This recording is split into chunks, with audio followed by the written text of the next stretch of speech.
सारा और पीएससीएल में कितने लोगों ने निवेश किया था और कितनी राशि का किया था। मंत्री जी सरकार को धन्यवाद दे रहे हैं, मैं धन्यवाद के लिए नहीं, 15,000 करोड़ से ज्यादा जमा सेवी में होने के बाद भी मात्र 138 करोड़ रुपया ही क्यों बटा, इसके पीछे कारण क्या है? सरकार हाथ जोड़ करके बुला रहे हैं, लोग प्लीज आइए, आपके कागजात के साथ हम पैसा देने के लिए तैयार है, आप भी ले आइए, हम देंगे। जब प्रॉपर्टीज को ऑक्शन करके पैसा निकाल करके और देना है, डेफिनेटली देंगे, मगर अब तक जो पैसा हमारे हाथ में है उसी को लेने वाले आए पहले। कि सारा समूह और पीएससीएल में कितने लोगों ने निवेश किया था और कितनी राशि का निवेश किया गया था। जहां सारा समूह से 25,781 करोड़ रुपए जमा करने का आदेश सर्वोच्च न्यायालय ने दिया था और मात्र 15,775 करोड़ रुपए ही जमा हुए। क्या सारा समूह की कोई और संपत्तियां नहीं बची हैं? क्या सारा संपत्ति नहीं है? जहां तक देने का सवाल था, मात्र 115,775 करोड़ रुपए में से 2012 से लेके 24 तक आज तक केवल 138 करोड़ रुपया दिया गया है। ये मैं मंत्री महोदय से जानना चाहूंगा कि 15,000 करोड़ से ज्यादा जमा सेवी में होने के बाद भी मात्र 138 करोड़ रुपया ही क्यों बटा, इसके पीछे कारण क्या है? माननीय अध्यक्ष जी, जहाँ तक माननीय सदस्य ने सहारा समूह की चिंता व्यक्त किया है, मैं आपके माध्यम से सदन को बताना चाहता हूँ कि सहारा समूह पे सेबी द्वारा Sahara India Real Estate Corporation Limited और सहारा हाउसिंग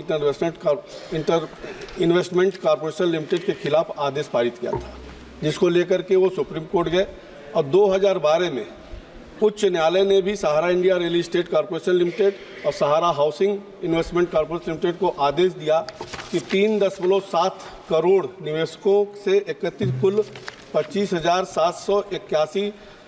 781,000 करोड़ रुपया की राशि 15% ब्याज के साथ वापस करें, जिसमें 18/9/2012 को सेबी सहारा इंडिया का अकाउंट खोला गया, जिसमें 15,775.5 करोड़ रुपये वसूल किए गए।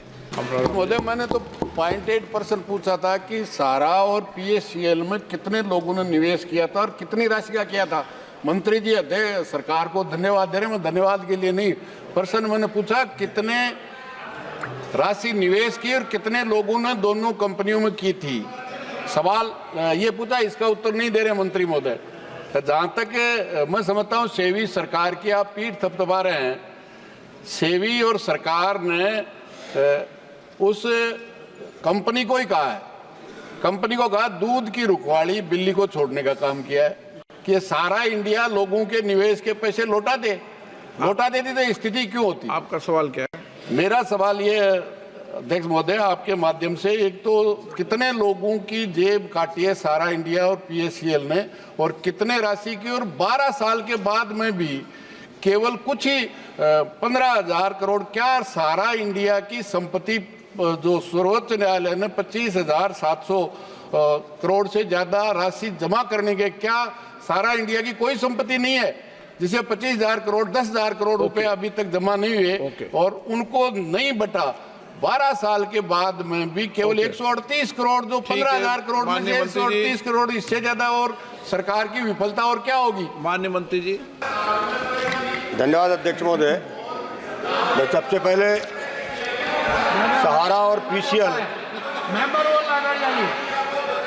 और पीसीएल में जो निवेश करने वाले लोग थे, जिनकी संख्या लाखों में है पूरे देश भर में, हमारे मध्य प्रदेश और सतना के लोगों ने भी बहुत बड़ी मात्रा में निवेश किया था। मैं धन्यवाद देना चाहता हूं वित्त मंत्रालय को, माननीय वित्त मंत्री जी को, सर्वोच्च न्यायालय को और सेबी को। बहुत त्वरित उन्होंने कार्रवाई किया है और उनकी संपत्ति को जब्त करके और निवेशकों को लौटाने का काम कर रहे हैं। ये बात बिल्कुल सही है कि अभी सभी लोगों को पैसा नहीं मिला। उसमें 2 तरह के निवेशक थे। अब उनके पास, कुछ लोगों के पास कागजात भी नहीं है और पोर्टल में तो तभी उनका दावा माना जाता है जब तक उनके पास पेपर्स ना हो। तो मेरा माननीय मंत्री जी से आग्रह है कि क्या इस तरह की भी व्यवस्था होगी, जो एजेंटों के माध्यम से पैसा दिया गया था, क्या उन दावेदारों का भी पैसा लौटाने के लिए कोई मैकेनिज्म डेवलप करने का काम करेंगे? सर, मैकेनिज्म तय करने वाले विषय में जजेस जो पैनल में बैठे हैं, सुपरवाइज कर रहे हैं, वो तय करते हैं, ना कि सरकार। क्योंकि आखिर इस मामले में सुप्रीम कोर्ट की निगरानी में जब मामला चल रही है और हर रेगुलेटर के मुताबिक एक जज और उनके पैनल, सेबी के लिए अलग, कोऑपरेटिव के लिए अलग, वो पीएटी पर्ल्स कोऑपरेटिव के लिए अलग, जब जजेस के नेतृत्व में कमिटी है, वो तय करते हैं कौन सी मापदंड में हम पैसा रिफंड करना है। इसलिए मंत्री हमारे माननीय सदस्यगण के सुझाव को हम जज के साथ पेश कर सकते हैं, मगर निर्णय करने वाले हम नहीं हैं। धर्मवीर गांधी। सर, जो जस्टिस लोधा कमीशन में जो 50,000 करोड़ की प्रॉपर्टी चिन्हित की गई थी, पर्ल कंपनी की, बीएससीएल की, सहारा की तो बात ही छोड़िए, और कुछ साल पहले की गई थी, वो 50,000 करोड़ की बहुत ही बेशकीमती जगह पर जो जायदाद थी, उसको कुर्क करके पर्ल के करोड़ों निवेशकों को वो पैसे वापस क्यों नहीं किए गए? सर, हम चुन चुन करके ये पर्टिकुलर प्रॉपर्टी क्यों ऑक्शन नहीं करवाया गया, ये प्रॉपर्टी क्यों करवाया गया, इसका जवाब मैं एक एक करके देना नहीं चाहती हूं, मगर प्रॉपर्टी जो सहारा के द्वारा दिए गए हैं,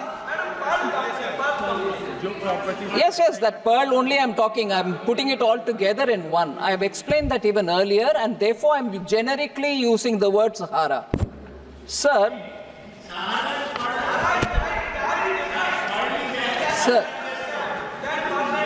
I be allowed to give a reply to our honorable member who asked questions, sir, and after which, if you permit, they can have more questions for which I'm willing to answer.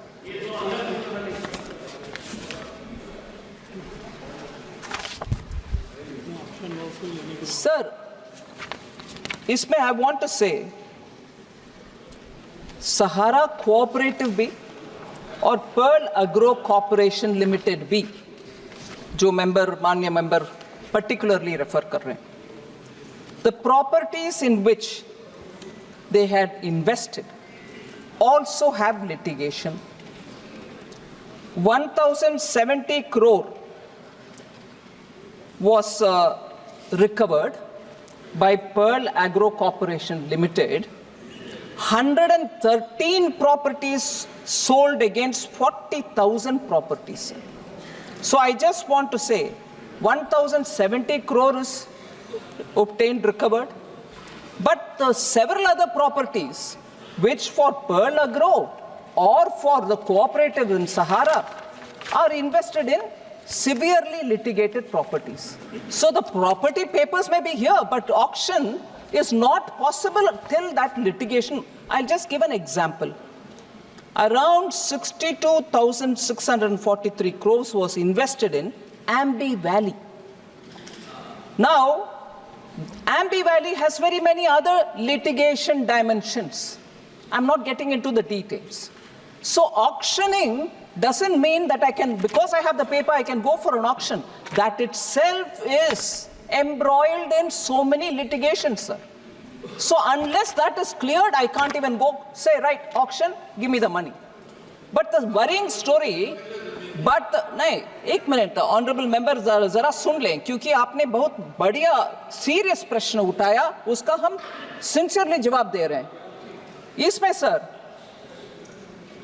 जब properties को auction करके पैसा निकाल करके और देना है, definitely देंगे, मगर अब तक जो पैसा हमारे हाथ में है उसी को लेने वाले आए पहले, वो पैसा तो बैठा हुआ है, उसको प्लीज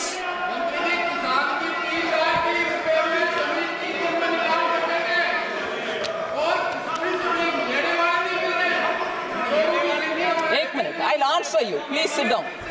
सर, ये एक विषय सर, इसमें ऑनरेबल मेंबर का चिंता, हम सब भी उस चिंता में शामिल होने के लिए कोशिश करेंगे जी। हम भी चाहते हैं हर, नहीं एक मिनट भाई साहब, एक मिनट, हाँ हाँ, ये प्रश्न सिर्फ हमसे नहीं, कोर्ट में जाइए, कोर्ट में पूछिए।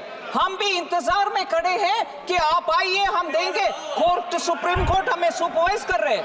माननीय मंत्री, माननीय एमपी हमारे ऊपर हाथ दिखा के कुछ उपयोग नहीं है sir.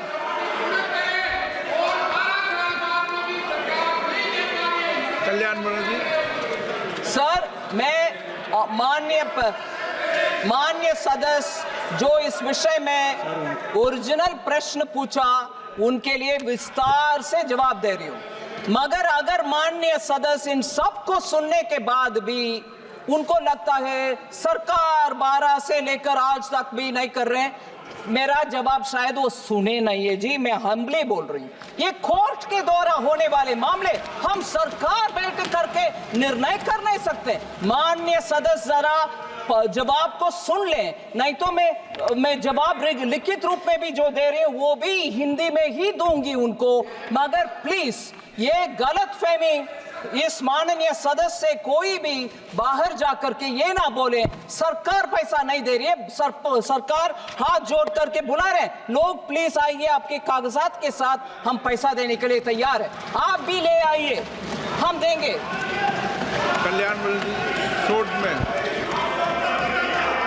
The Honorable Speaker, sir, I was listening the answer given by the Honorable Finance Minister. Now it comes to into two categories. One category is that the poor people who have come and approached, they have got it. Rest of the persons have not, rest of the money have not been distributed since no applications have been filed or claim has been filed. These are the two categories are there. Now the point is, sir, it is also the experience of these types of schemes. In the name of the poor people's, rich people come. There are so many investment that's which is said to be a Benami. Just 1 minute, sir. Benami transactions are there. Just 1 minute, sir. Now the question is, my question, sir, just now you have got the applications, claims from the persons and you have distributed. The rest of the list is also there, those who have not got it. Then why the ED is not making an investigation also in furtherance to that who are these peoples? These peoples are the genuine peoples or ingenuine peoples? Because these schemes are for the poor peoples. The rich persons should not get any benefit for them. Therefore, where is that investigation? Anything has been initiated. Why these peoples are not coming?